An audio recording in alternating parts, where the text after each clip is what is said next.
Was more than wonderful. I kind of remarked to a friend of mine around the table that it looks like I'm going to have my supper and my lunch and my breakfast in one. But I'll make it.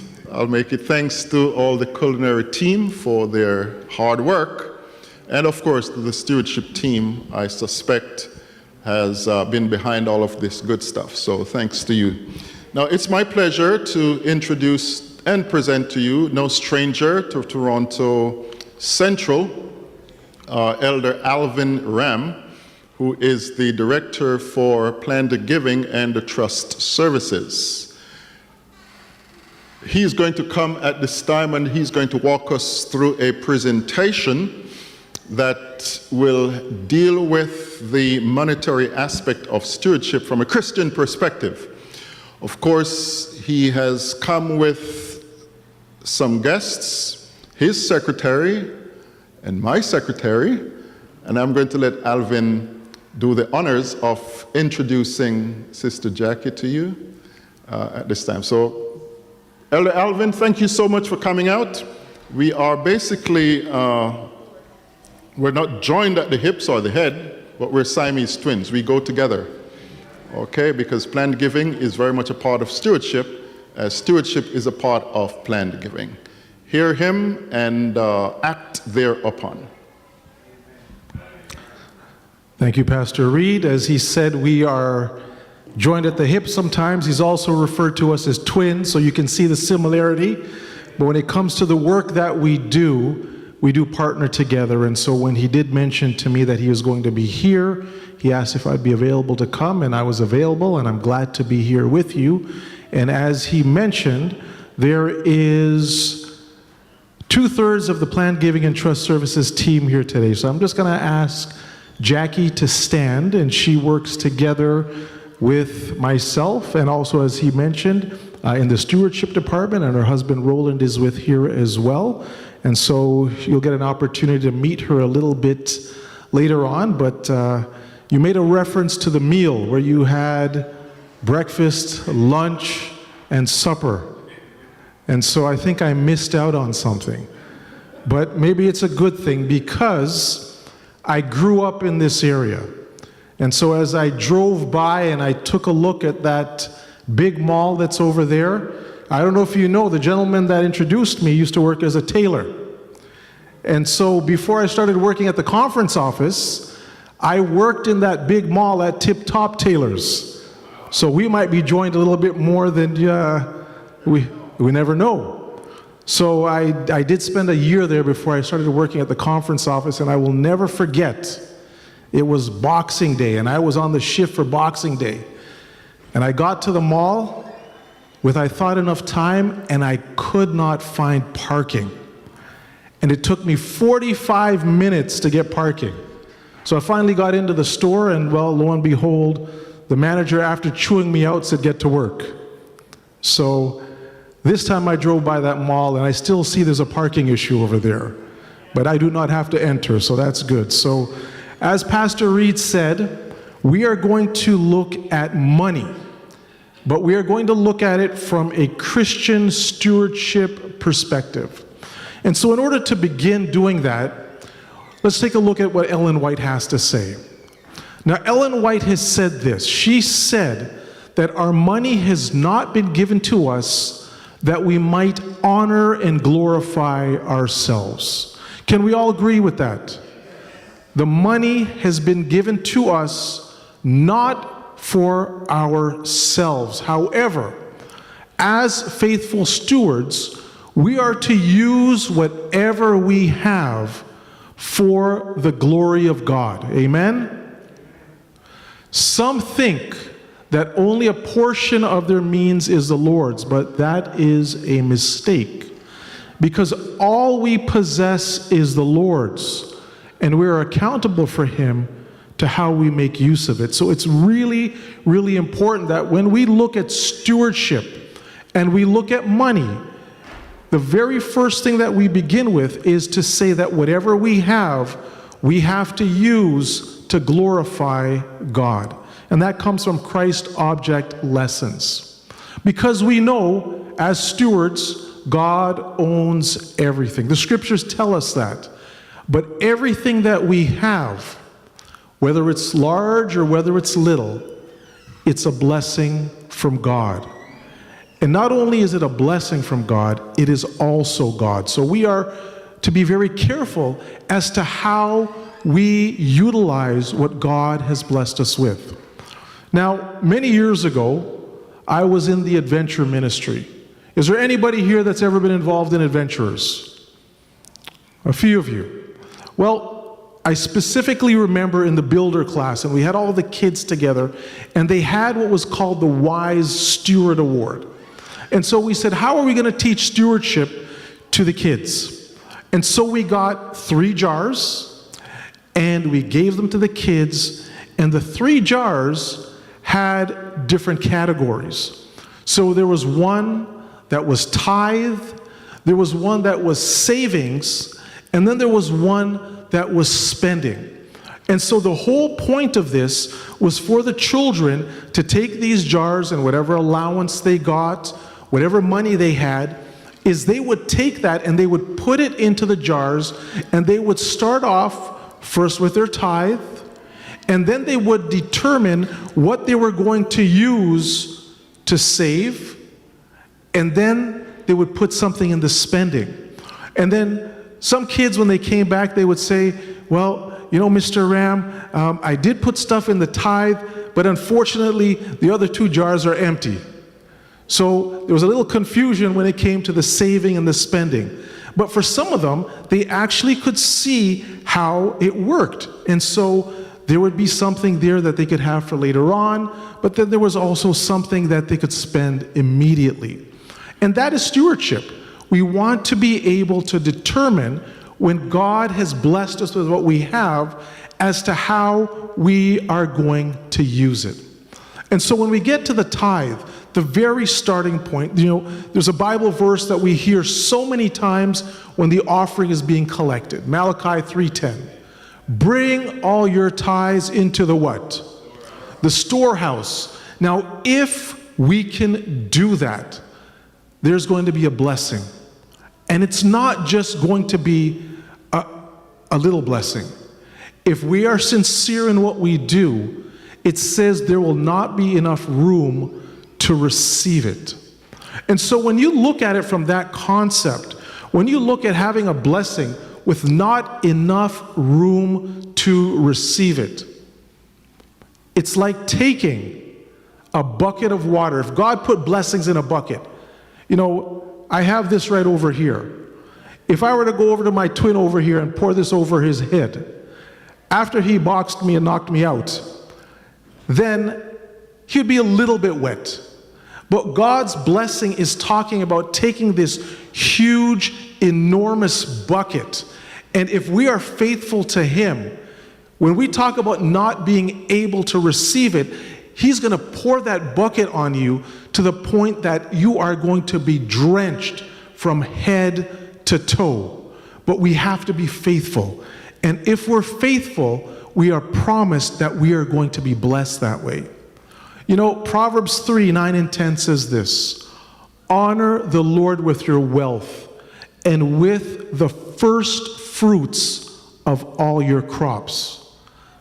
Not the second fruits, not the third fruits, but the first fruits. And when you do that, your barns are going to be filled to overflowing, and your vats will brim over with new wine. So again, the faithfulness that we have to God is going to come back to us as a blessing. And so I ask you this question: when the Lord of heaven has asked for our first fruits, is it something that is first of mind? But if there were royalty, you know, I don't know how many royal watchers there are here, you know, and I share this story that, you know, I grew up in a family with a mom who I think she thought she was a part of the royal family. And so she kept abreast of everything that would be happening, you know, and she was very curious to see what would happen next, especially during those Princess Diana years. But if the King of England were to come to your home. If he was coming to Canada and he needed a place to stay, and the monarchy contacted you and they said, listen, we need for him to maintain a low profile and we want him to stay in your home, would you give him your first fruits? Would you give him the best? I think most of us would, because it would be an honor, it would be a privilege to have that individual in your home. But when we think of our Heavenly Father, our Heavenly King, would we be willing to give him the same thing that we would want to give to the earthly king? 2 Corinthians 9, 6-8 says this: he who sows sparingly will also reap sparingly, but he who sows bountifully will reap bountifully. So we need to look at our stewardship in the context of a cheerful giver.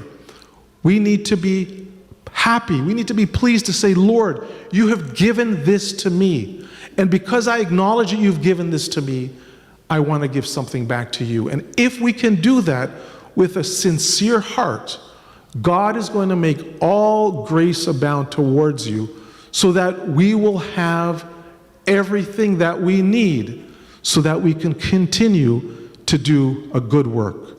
Now, doesn't that sound great? All we have to do is to be faithful and have a sincere heart. When you look at the math according to the world, it doesn't add up. But God's math is completely different. And I had a lady, she told this to me, that she had gone into financial trouble. And somehow she was now in debt.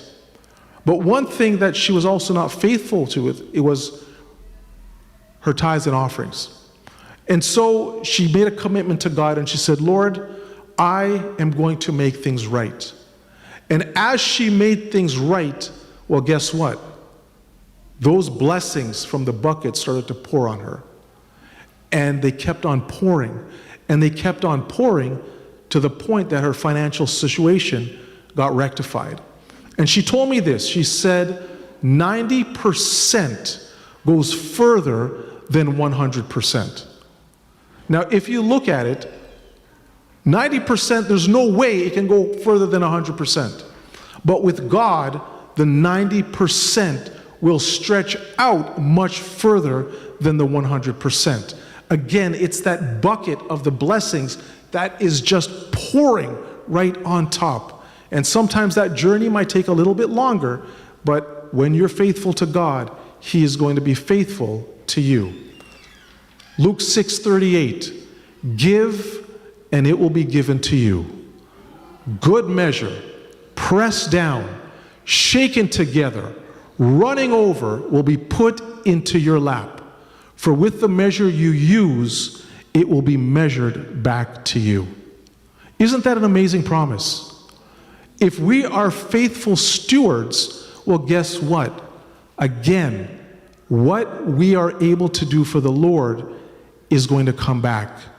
It might not be in a monetary value, but it is going to come back and you will be blessed. Quote says this: until we accept the reality that the freedom money brings, it also comes with responsibility to manage it well. We'll never get to pursue the life we truly want if we are not going to manage it well. Instead, we'll be playing catch-up with our random desires and whims. See, when we look at God's money, not our money, we have a responsibility as stewards to manage it well. A young lady had this on her website, and I thought it was very profound. She said, have you ever paused to consider the true essence of money? And have you ever paused to think about the true essence of money? Far from being just a medium for transactions, money embodies a form of energy that drives our world, and that's more than true. Money drives the world. It's a catalyst for change, a tool for transformation, and a resource that, when used wisely, again, used wisely, can generate remarkable outcomes. There's power in money, but again, we have to use it wisely.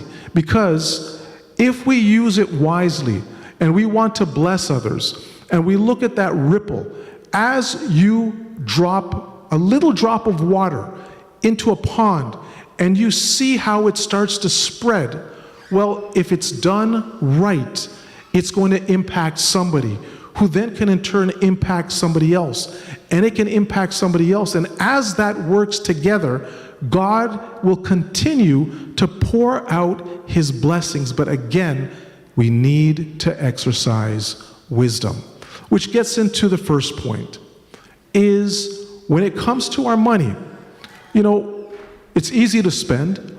It's easy to go ahead and just, take out the plastic card, and then at the end of the day, now I remember, we don't have change in our pocket like we used to, but you can put your hand in your pocket and there's nothing in there, except for maybe some lint. And now you're going to say, where did everything go? But if you have a budget, and you would say, based upon wherever I am, do I know what my future expenditures are going to be? Do I know what my income is going to be? Do I know how much I have that I can actually spend? And so if one were to sit down and to do an analysis and to say, this is my income and these are my expenses, you might realize that there might have to be some modifications. But when I looked and I found this online from this website, they said their life goal is to obey Jesus whatever it costs. And that's stewardship. If we are going to look at what he has blessed us with, and we are going to say, first of all, 90 is going to go further than 100, but I'm going to obey you, Jesus, whatever it costs.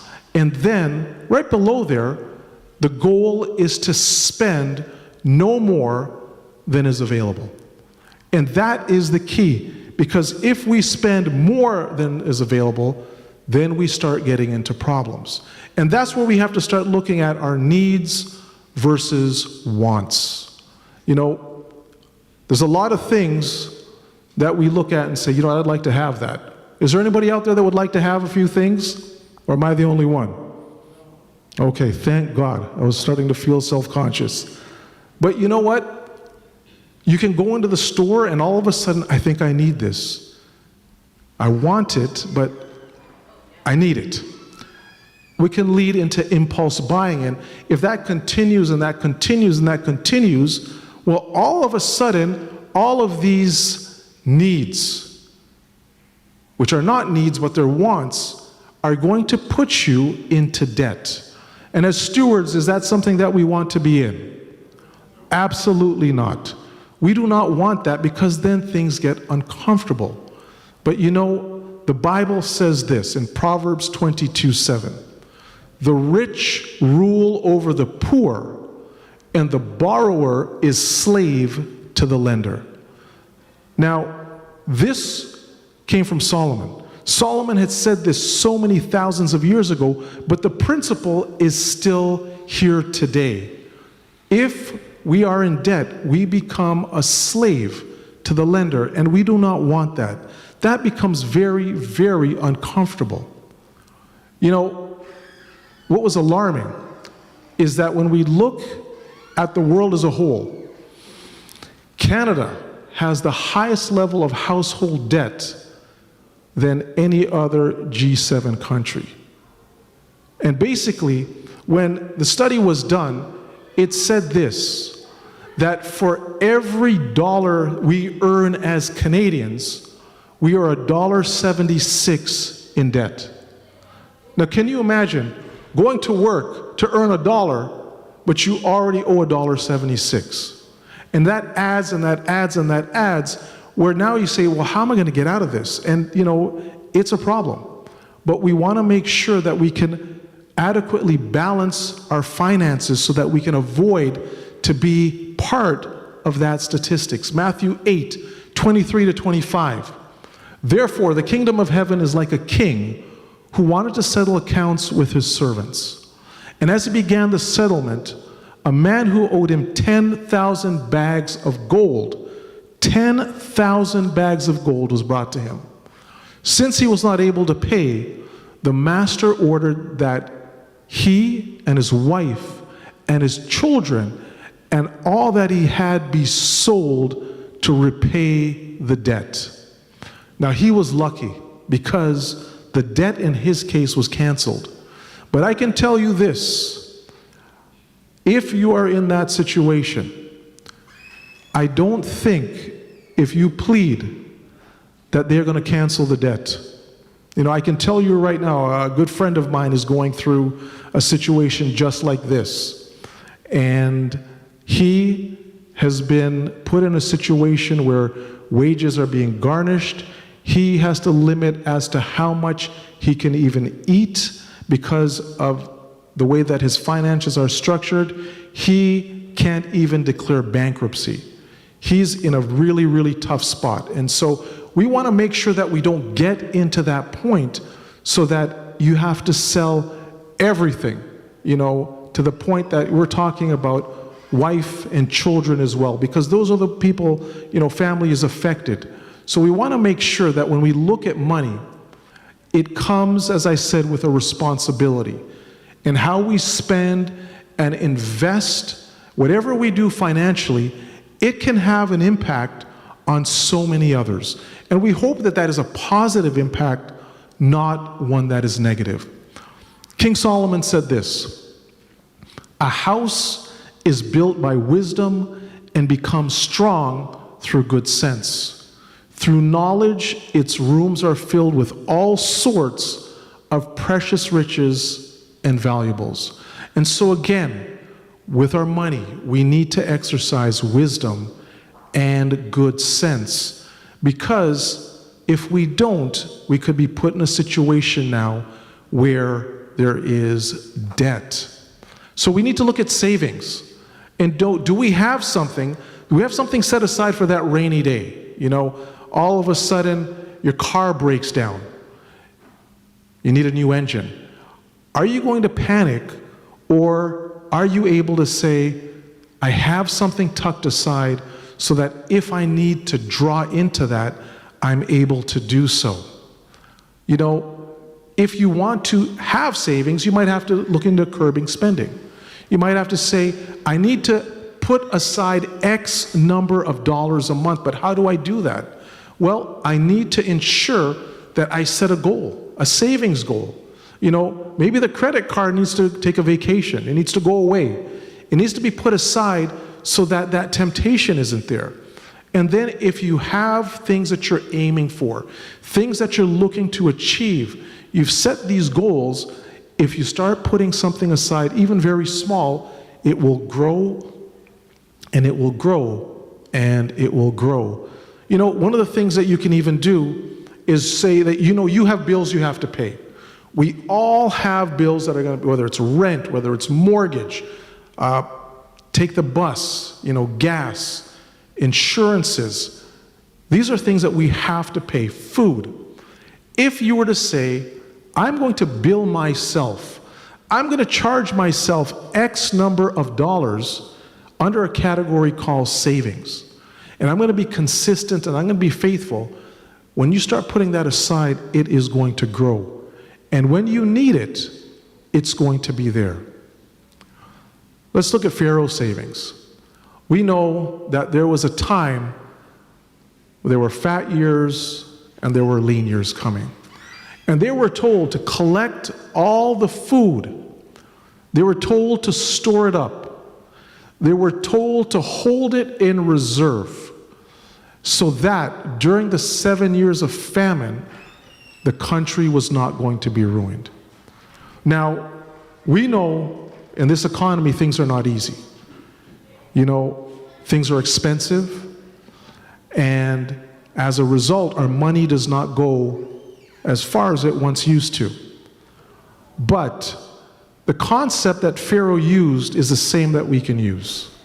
We need to make sure that we are able to store something up, to have a reserve, so that when those difficult years come, we are not going to be ruined when the famine comes upon us. So we need to plan to save. And again, Proverbs 21:20 says this: the wise have wealth and luxury, but fools spend whatever they get. Now, I know there's no fools in this church here today, but we want to make sure that we don't fall into that category. You know, in order to have wealth and luxury, now that's a dream. That would be very nice. But in order to even have a few conveniences, we need to ensure as stewards that we set something aside. Because if not, then we're going to struggle, and the struggle is real. There's so many people that are living paycheck to paycheck. They don't know what's going to happen the next month, and it's very uncomfortable. You know, if we can avoid that, life becomes a lot easier. Philippians 4:12 says this: I know what it is to be in need, and I know what it is to have plenty. I have learned the secret of being content in any and every situation, whether well-fed or hungry, whether living in plenty or in want. Now, that's a reality for some people, you know, but we need to be content. Maybe, you know what, we can't have all the gadgets. Maybe we can't have all the bells and whistles. You know, maybe we can't have that 80-inch TV in our house. Maybe the 40-inch TV is okay. But we have to be content with whatever we have, regardless of the situation that we see around us. Because, you know, how many of you have heard about keeping up with the Joneses? Are there anyone here by the last name Jones by any chance? Okay, it's not the Joneses back there. There's not that family. It's the other Joneses. But, you know, when you look at the other Joneses, if we were to compete with them, are we really happy with having what they have? When you think about it, are you really, really happy? Because keeping up with the Joneses might be a problem. You know why? Because the Joneses may not be who they portray to be. Because they might be the ones that are impulse buying. They might be the ones that have subscribed to everything under the sun. They might be the ones that are eating out every single meal. And when they see the word sale, they're out there shopping online. And they're doing this cycle over and over again. And when you look at the Joneses have everything. And you're like, you know what? Well, I want to be like them. Because they have all these wonderful things, and I have nothing in comparison. But our lifestyle should be reflective of our income. And we all have different levels of income. And if God has blessed you so that your income might be a little bit higher, then you might be able to enjoy some of the luxuries that somebody else might not be able to. But if your income is at a different level, now we have to look at that bracket and stay within that bracket. The Bible says this: let our conversation be without covetousness. Be content. Because at the end of the day, God has said, I will not leave you, I will not forsake you. And that is a promise that we can hold on to. It's like the picture that we see up there. You know, there's two desserts. But the one that has a smaller one is looking at the bigger one. They're both okay, but we want to have what somebody else has. Well, we have to remember, no matter what, God is going to supply our needs according to what we need, according to his riches in the glory of Christ Jesus. And if God is going to supply every single one of our needs, we're okay. Now, it didn't say he's going to supply our wants, because that list could get, very elaborate, very long. But God said he's going to remember our needs. But even knowing that, if we can get rich quickly, it's something that I think most of us would jump at. But we need to be very cautious. We need to be very careful, because sometimes getting rich quickly can be detrimental. There's something that is called the risk-return trade-off. And if somebody tells you that, guess what? You can make a lot of money really, really quickly. Well, there's going to be a risk, but the return could be great. But you could also lose everything. And so, there's a story that I share very shamefully in regards to myself. I went to school, I graduated from Andrews with a business degree, and one of the things that the teacher told us in the classes was, if it's too good to be true, it usually is. And so I remembered that, and I came back from Andrews, and I was actually working at Tip Top Tailors at Yorkdale Mall, and I was banking my money, and again, minimum wage was a lot lower back then than it is now. And I got to the point that I had actually saved $5,000. Now, $5,000 today is still a lot of money. And so I had that money saved, and I was living at home with my parents, and the church that I was attending at the time had a church member there that had an investment scheme. And so everybody in the church was getting involved. And they said, man, you know what, this is great. You give this guy some money, and we're not sure how it's all being handled, but every month he comes and visits you and he gives you a payout. And I shook my head and I laughed. I'm like, you know what, you're not going to get me. I don't know what this is about, but my teacher said, if it's too good to be true, it is. A Ponzi, I don't know what it was, but I'm still trying to figure it out. But anyways, I started seeing my family. I started seeing the brethren in the church coming, holding this monthly payout of cash. And they're holding this, and they're going to the store, and they're addressing their wants, not their needs. And I'm like, okay, this thing has been going on for quite a few months now, and you know what? I'm missing out on this. Oh man, did I fall for it. So, now remember, and I had $5,000 to my name. And so, I took a look at this, and again, I decided that I'm going to keep up with the Joneses, because the Joneses are making money, right? And why should the Joneses be making money and Alvin should not be getting anything? So I called up the guy, and it was Friday, I'll never forget. And he came over, and I gave him a check for my $5,000, right? And this was probably an hour or two before Sabbath. And I wrote the check and I gave it to him, and he said, oh yeah, you know what, I'll see you next month and I'll have your payout. And I'm already dreaming about what I'm going to buy with this payout, and everything is looking so good. And again, he left. I went to church, and then Sunday morning I get a phone call from this guy. And he said, Alvin, we've run into a bit of a problem. I said, what's the problem? He said, well, there seems to be some legal issue that's going on, and there's a good chance that your funds may be gone. What is exactly what I said?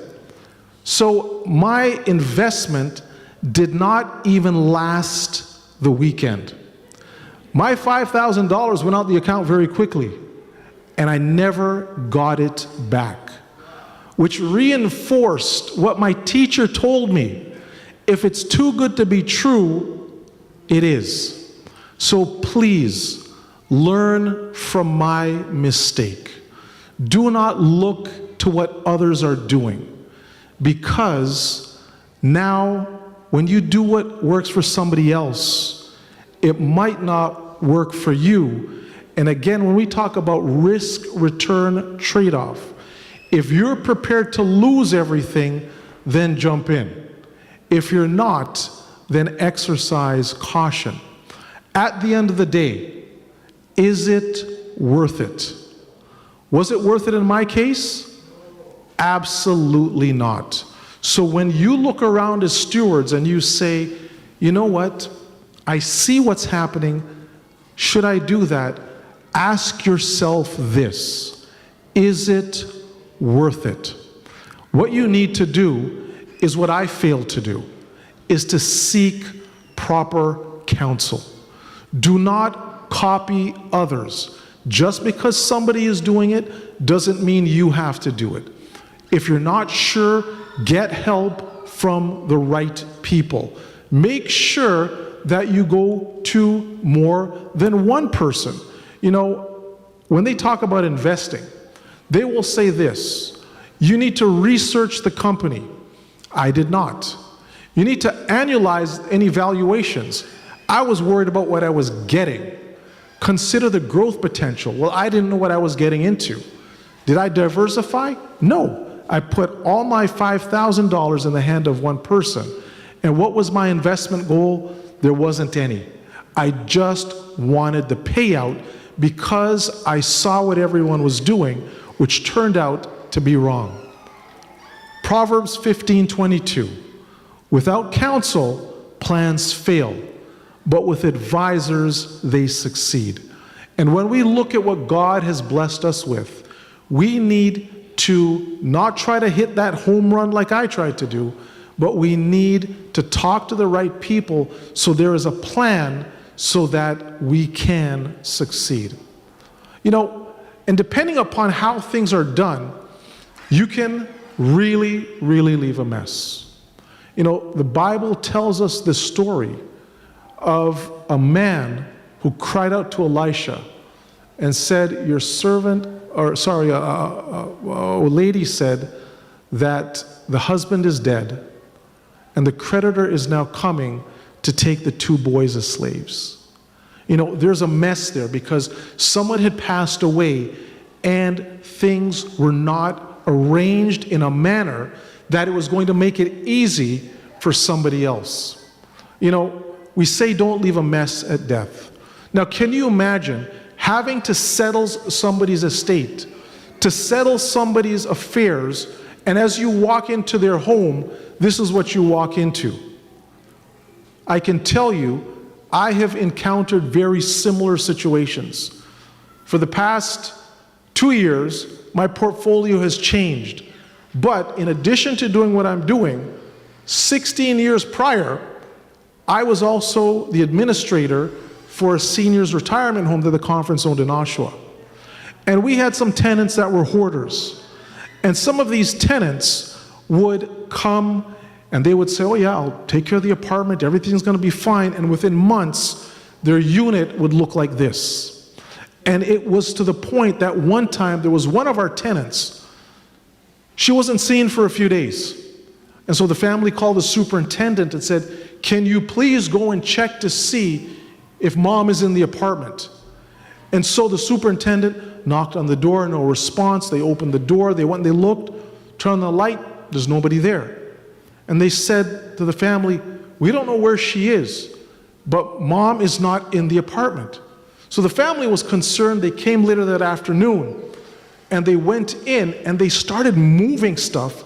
And lo and behold, things had shifted and mom had gotten pinned underneath piles and piles of stuff. Luckily, they got there before something catastrophic happened. But when you take a look at your estate, when you take a look at your financial affairs, if something happened to you and you are gone, are you leaving a mess? Not a little mess, but a huge mess for someone to clean up. You need to make sure that we follow God's counsel and that we set our house in order. We need to make sure that if anything happens to us, that regardless of whether we're rich or whether we're poor, our affairs are in order so that if somebody had to come in, they are going to know exactly what to do, and they are not going to be dealing with absolute chaos. Because the Bible says this: you don't know what's going to happen tomorrow. Now, you think you might know what's happening tomorrow, but you really don't know. What is your life? You're a mist that appears for a little while and then vanishes. Doesn't sound too good at all, but that is the reality. And as stewards, not only do we need to manage our money now, but we need to have it organized because we can't take it with us. We need to make sure that as good men and good women, if we're going to leave an inheritance, and it's a financial one, it's going to last not only for our children, but our grandchildren. But if we don't have the financial means, we need to show that there's a level of organization in our life so that it's going to carry also not only from one generation to the next as well. So as stewards, if you want to plan, one of the tools that you can plan with is a will. And you know, I was here not that long ago and we talked all about that. But you can utilize a will to help ensure that you are organized, that your house is in order, so that whatever you have is going to pass to those that are important to you, and also while you're living. Powers of attorney documents. If you got sick and you went to the hospital tomorrow and you were in a coma, do you have people that you trust? People that are going to be able to talk to the medical personnel for you and represent you? Do you have people that you trust to go into your bank account to be able to make sure that all your bills are paid, that are going to manage everything effectively for you, so that when you get better and when you come home, guess what? You have absolutely nothing to worry about. So a will is there. It's designed to ensure that whatever God has blessed you is going to go to those that you deem to be important to you. But a power of attorney protects you while you're living. When you pass away, the power of attorney no longer functions anymore. Should we make a will? Well, Ellen White said this. She said, wills should be made, and they should be made to stand the test of law. So not only should we be doing them, we need to make sure that they're done properly. And if you think doing a will is going to kill you, because we hear that all the time, she said this: death will not come one day sooner. If you get these documents done, they bring a sense of order, they bring a sense of organization, and as stewards, it's something that we need to be looking at. However, the statistics in our country are alarming. Half of Canadians say that they don't have a will done. And if you're in that half, now you have a problem. You want to make sure that you have these documents done so that if something catastrophic happens, if something unforeseen happens, if you get sick, you have people that you can count on that are going to make sure that you're okay, with the hope so that when you come home, it's going to be business as normal. If you don't come back home, are your affairs organized in a manner so that if you're not here, those that are left behind are not going to be running around in chaos? You know, just this year there was a family that had an unexpected death. You know, their father passed away. And he did not have anything organized. His wife is going through turmoil right now. The children who are trying to figure out what happened were not ready for Dad's passing. And the family, because there was no will, are now at a loss. They are trying to figure out how to deal with the loss of Dad. A wife that's trying to deal with the loss of her husband, and things were not put into place. Their house was not in order. As a result, there is chaos now. And so we go to Proverbs 22:3, where it says, a prudent person foresees danger and takes precautions. The simpleton goes blindly on and suffers the consequences. And that is what we want to ensure does not happen to any of our church members. We want to make sure that if we are not standing when Jesus comes to take us to heaven, if we fall asleep in him, that the people that are left behind are not going to be the ones that are suffering. Because if I pass away, I know absolutely nothing. But the people that are left behind have to pick up the pieces.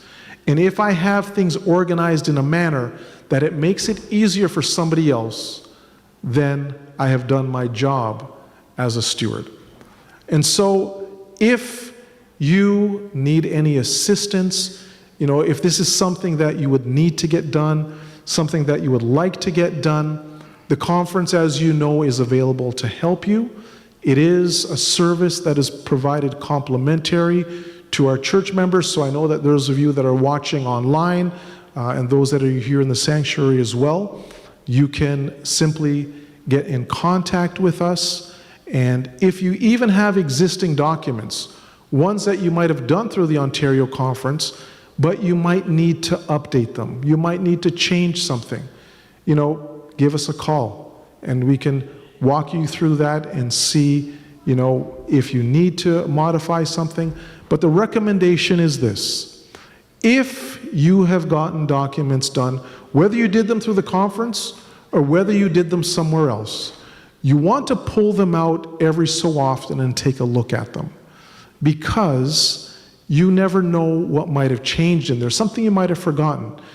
If your documents still meet your needs, wonderful. Just tuck them away and you're good to go. But if you take a look at them and you see that there's something in there that might not be representative of what you want, then you need to make that change.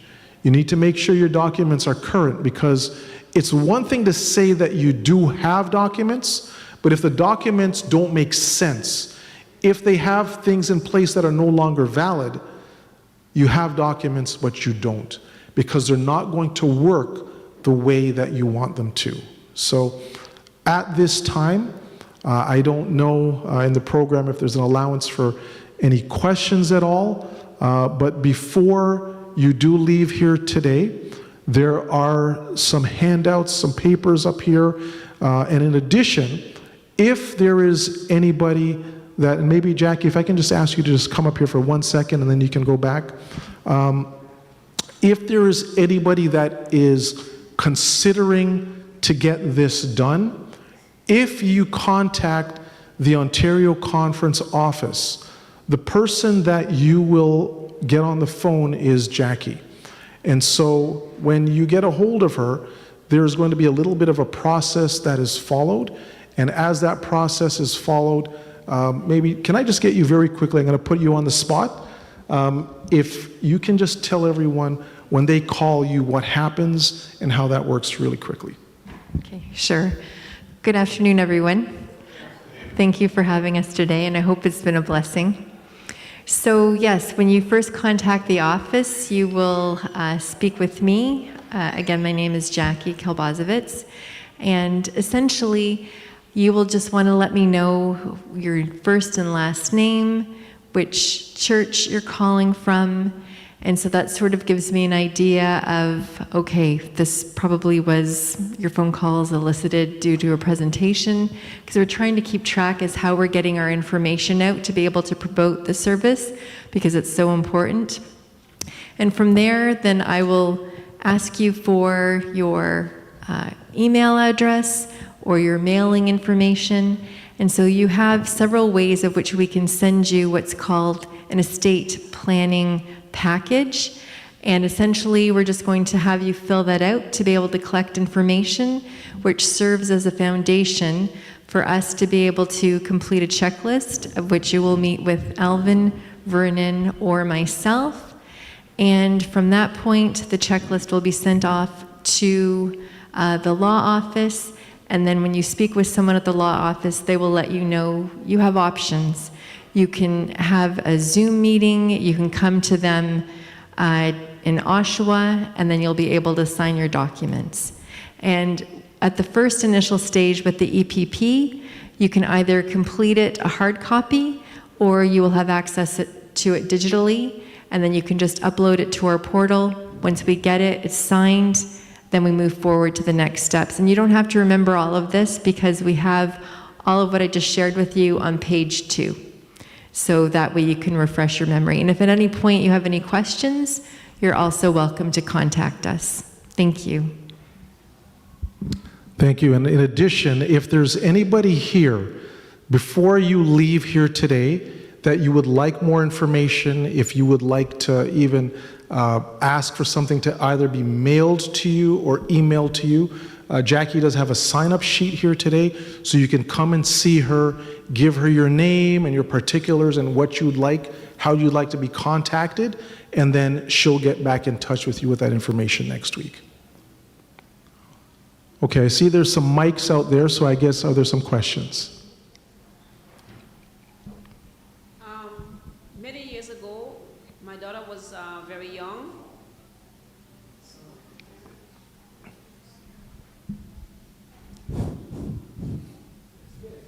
Mike. Okay, many years ago, I inquired at the conference to make a will. I started the will. She was very young, but for some reason they wrote me back and said to follow up some information, but I couldn't afford at the time a lawyer to confirm, so I'm not sure if it's still valid. So was that will completed? It was just needs a lawyer signature, but I never really did it because at the time, I was not feeling too well. I was sick, and I was like, want to make some arrangements. So she was underage at the time. She was very young, maybe a toddler. So is it still valid? So were those documents ever signed? Just by me. Nobody else signed it. Did you have witnesses?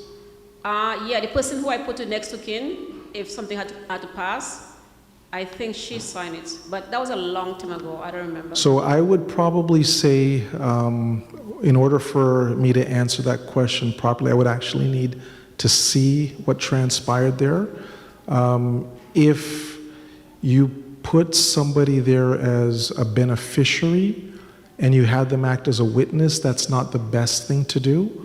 So I would say, without looking at it, it might be something that we should revisit just to ensure that it does meet your needs. And as you said, it was a long time ago, so maybe the contents as to what's in there might not even be pertinent today. But I would say definitely if you want to have a conversation at a later time, get in touch with us and then we can actually... Can I change it? Because my daughter is older now, she's an adult, and the person and I don't contact each other anymore. So I want everything to be changed. Absolutely. So, for those watching online and those that are here today, the question was, can I change it? You can always change the will, right? As long as you have your mental faculties about you, as situations come in your life that need to be adjusted in the document, you can definitely do that, and you should. One more question. My insurance broker told me, because my only daughter, she's the beneficiary of my insurance, I don't really need a will. Is that true?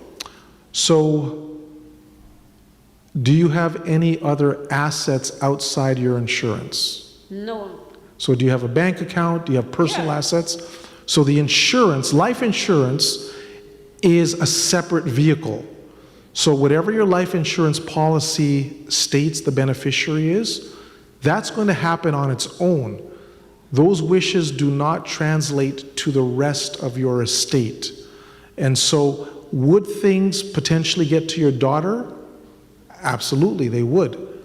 But God forbid if something happened to you and your daughter and you were in an accident together. Now, there probably isn't that succession plan that we would discuss with you in a will. So the will and the life insurance can actually work together, but just to say that I have a life insurance, I don't need a will, that's very risky to undertake, because if you have other assets, you might want to decide where do those go as well. Thank you. You're welcome.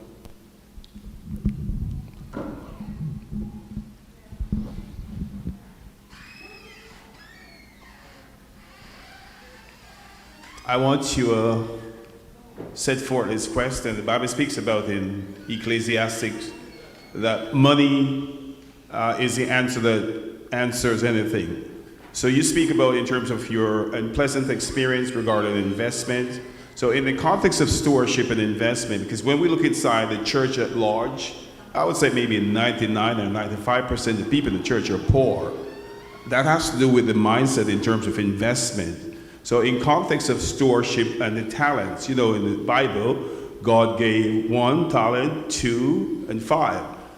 They got returned 2 and 5, but the one buried based on the mindset. So how do you now, in terms of encourage people, in terms of investment, to be a risk taker, but in terms of to have that financial education, that knowledge in order to make good investment? Because so many people, for example, you say, leave a mess. God has blessed you with time, talents, and so forth, and then you die and your house is a mess because you did not utilize the knowledge in such prudent way in terms of investment to leave something to your family. So how now do you maybe educate us in terms of investment? Because investment is a leverage in terms of wealth. We talk about wealth and luxury. How many of us, when you look inside the church, people are so poor because of the mindset? So that's a loaded question. It is loaded. So I'm going to unload it a little bit and scale it down. So, I'm going to go back to the basic principle of those 3 jars, right? So we're going to have our tithe, right? We also know that we have spending, right? And there's also savings. And there's things that we have to pay for. The challenge comes is when our level of income is not going to be able to keep pace with the expenditures. And so what I would suggest is, even if you were to be able to save $1, right? If you put that aside, at the end of the year, you have $12, right? And you have that sitting there. It's a matter of discipline as well, and then also, as I said, talking to the right people. Again, you can't invest what you don't have, but you have to be able to look at what you have. And again, thank you for the loaded question, because, that gets into, with what do you have, what are you involved with? Are there things that maybe you can do without? And I think that's where the challenge comes is, once I get accustomed to something, I don't want to do without that. But sometimes, I look at, my parents, right? And, anyone that came here as an immigrant, is that word sacrifice that I saw. And how many of you have sacrificed? So there was sacrifice so that I could enjoy life, right? And so sometimes maybe it's looking at where do I have to make some adjustments so that I can move ahead. And then again, there's people that are qualified that deal with that, like certified financial planners, investment advisors, people that this is what they do for a living, that maybe depending on your situation, you can go in and talk to a professional and say, this is where I'm at, these are the goals that I have.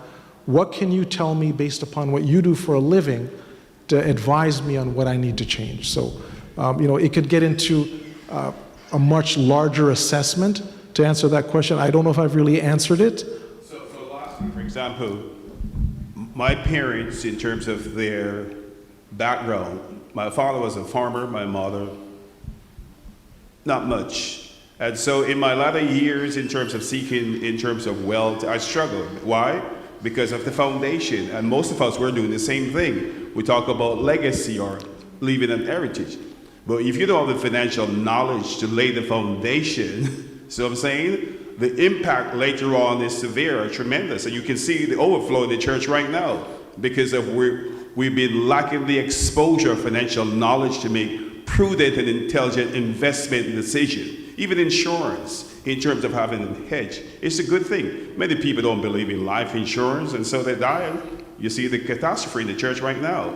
And so we always try to do this little project, but we're not addressing things the big way in terms of having the financial knowledge and stability to be able to pass down. And so we are struggling right now. So I would just answer that simply with education, and so I can relate to exactly what you're saying. My parents came here with just a suitcase each. I don't know how they put 3 kids through church school. I don't know how they managed to do that. But, I'm the one now that has reaped the benefit of what they struggled with. Am I a multimillionaire? No. But my kids now are growing up here where they don't know anything about the word struggle, And so it's a matter for us now in my personal situation to educate them, to realize, to say, you know what? There's a story that's told based upon what you've brought up. They say money will last 3 generations if there is an education. Because the first generation works extremely hard. The second generation sees the struggle, but they do a little bit better. The third generation doesn't know anything about struggle whatsoever. They just know about convenience. And so when they get whatever they get, they blow it, and then the cycle begins again. And so it's a matter of educating to say, you know what? Somebody worked hard, somebody learned from that, so you need to continue that, so when it goes to the next generation, then the wealth can start building. So again, I go back to education, but again, I don't know if I've answered your question, because that's a whole debate. We can come here tomorrow and really have an in-depth discussion on that one. Yes, sir.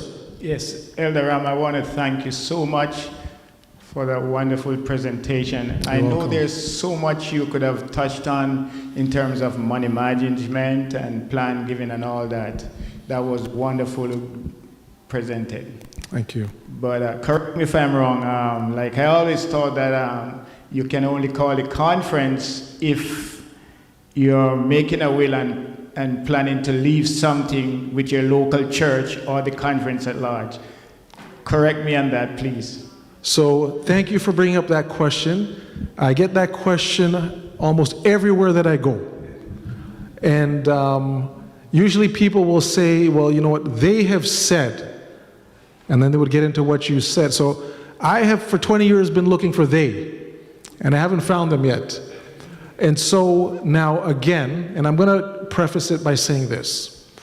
Again, when we talk in the context of stewardship, if you wanted to leave something for the Toronto Central Church, but you did not do a will, as much as you love your church or the conference, the government is going to now disperse your funds according to the plans of intestacy. Now, what that means is they have a predefined plan as to how your assets are going to be distributed.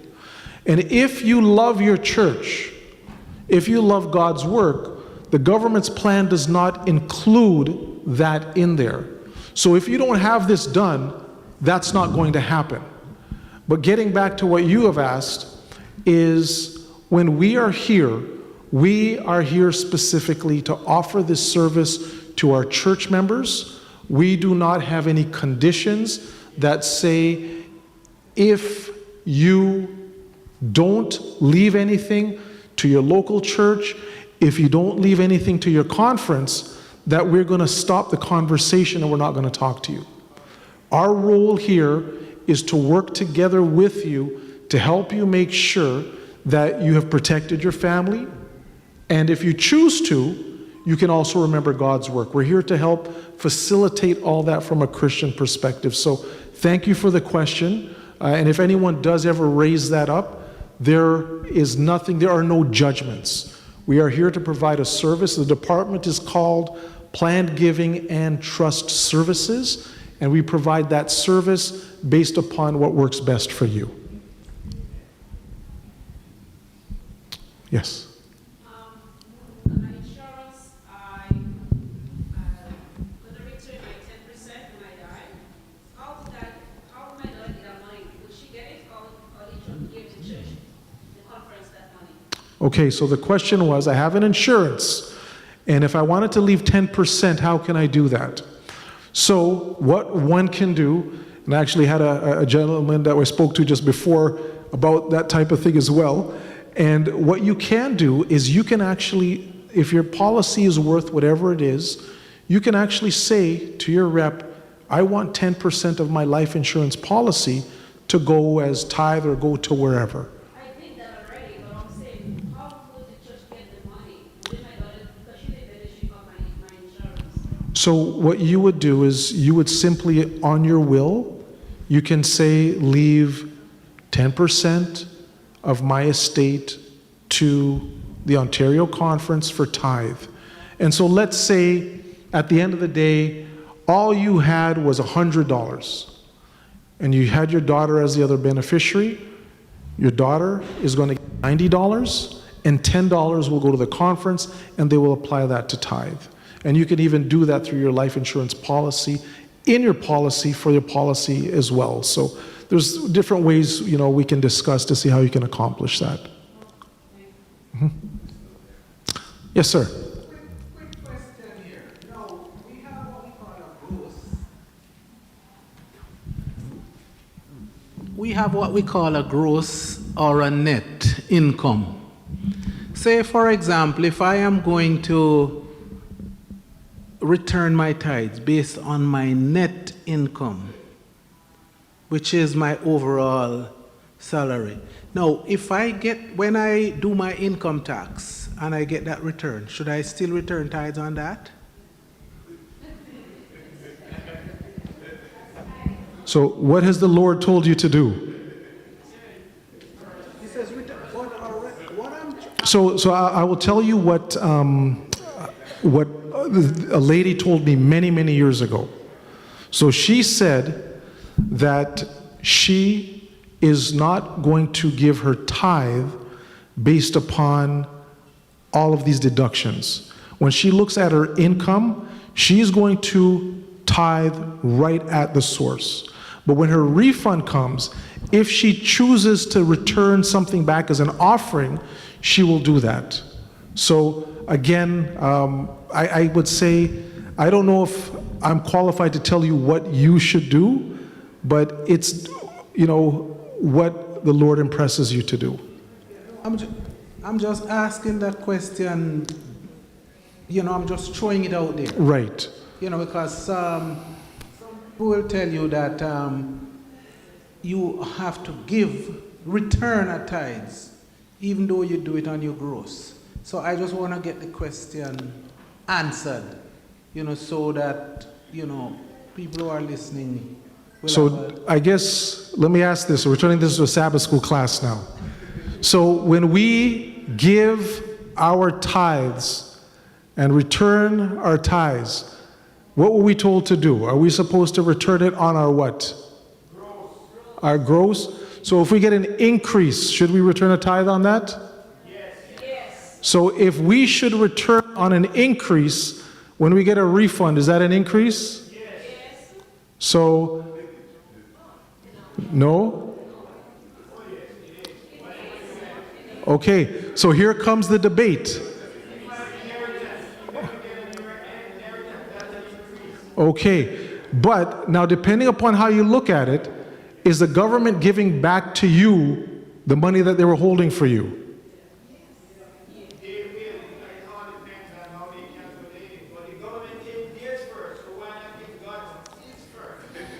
So let me ask this. Who thinks we should give a return of tithe on our tax refund? Okay, so if we get our income tax refund, should we, based on that, should we return a tithe or an offering on our tax refund? Okay?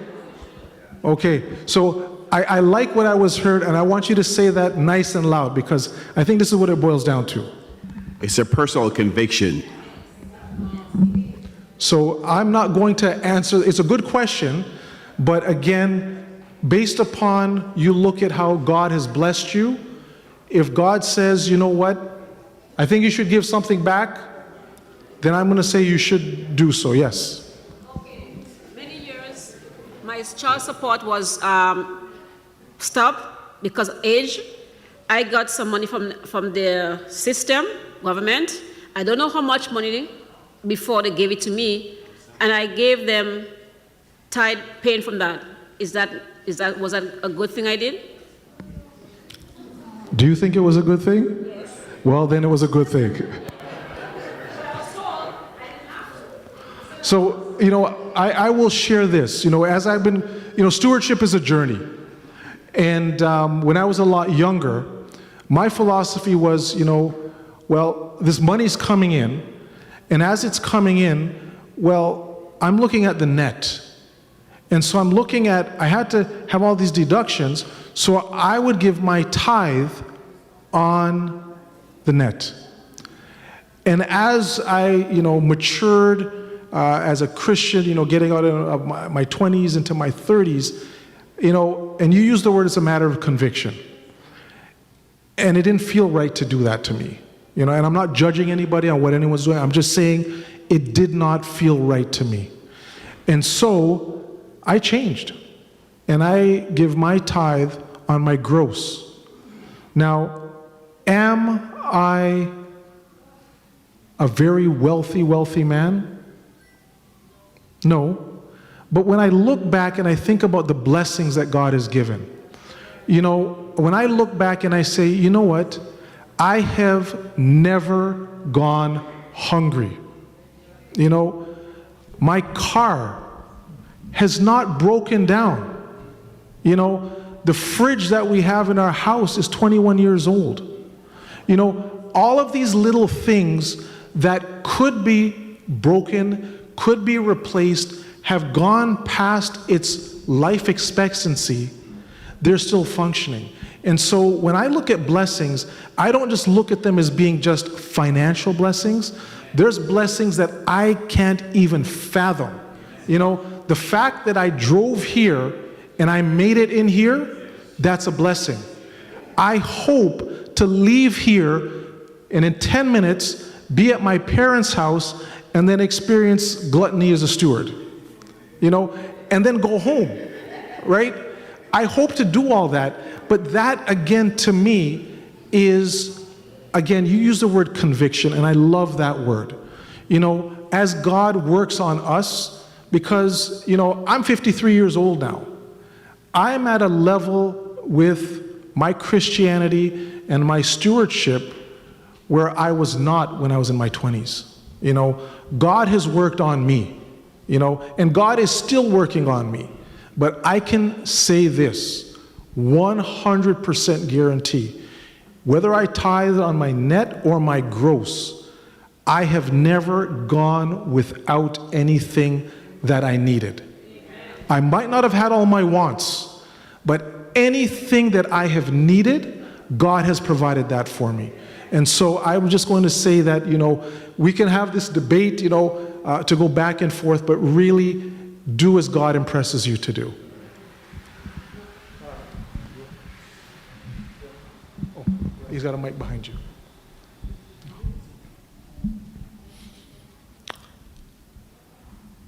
Are there any other questions?